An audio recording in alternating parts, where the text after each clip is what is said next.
Social gaming for us is a category that is very, very attractive on multiple levels. It is not only a category of content, of digital media that is getting a phenomenal adoption online. The consumption patterns that we see on Hi5, the consumption patterns that are evidenced on Facebook and on MySpace just show that this category is really alive and growing.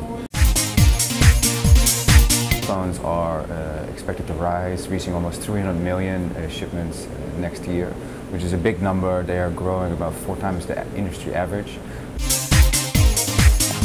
Announced that they now have 2 billion downloads on the App Store, 125 developers. Those are really, really big numbers, but if you really then scale it down, say, okay, what's the price point for an average game? It's $1.50. So, you know, if you extrapolate that out, the whole thing, despite all the success, the whole iPhone game sector sort of adds up to 500 million. So, yes, that is a big number, as you know, compared to 2 years ago when it was 0. But moving forward, is it going to be double digits in the billions? I don't think so. It's going to be probably low single digits at most, leaving mobile gaming around 2, maybe 3 billion in the next couple of years. So.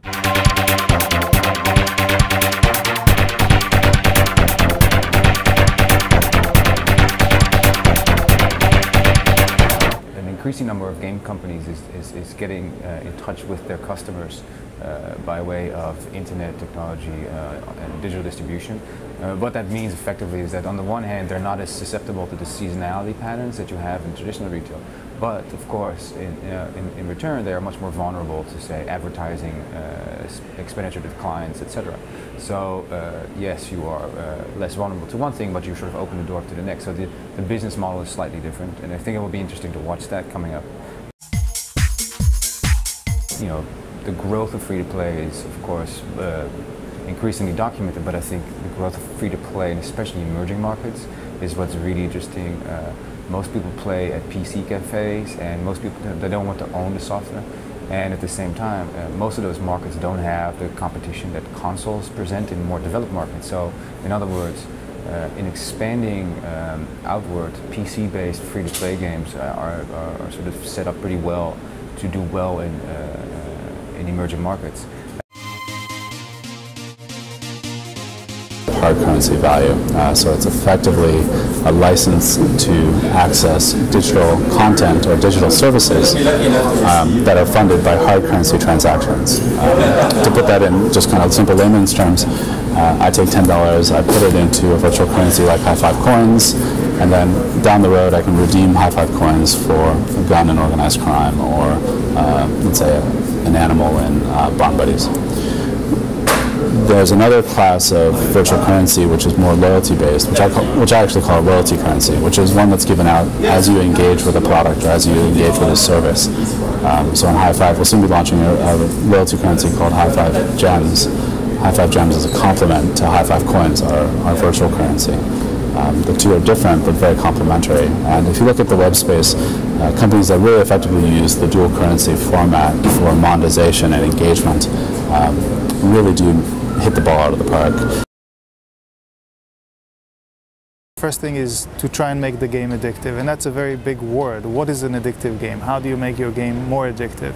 Similar to how do you make food better tasting? It's obviously a matter of taste with many people, demographics.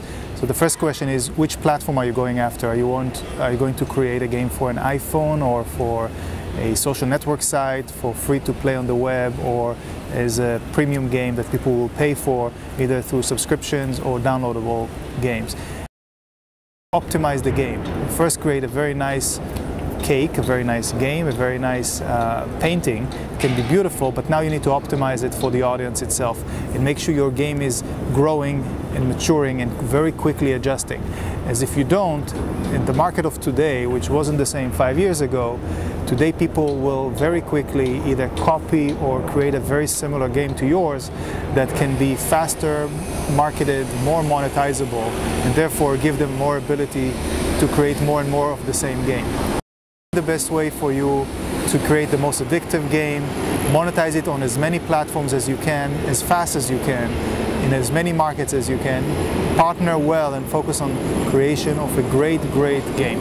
If your game is not great, nothing else matters. I think a lot of entrepreneurs, almost all of them actually, are a bit too hesitant about telling people who may be potential partners and maybe potential competitors about their idea, about what they're trying to do, about their vision. And I really think that's a mistake. So the advice I give all potential entrepreneurs is to really just get your idea out there, tell as many people as possible, and don't worry too much about the guy at Microsoft stealing your idea, for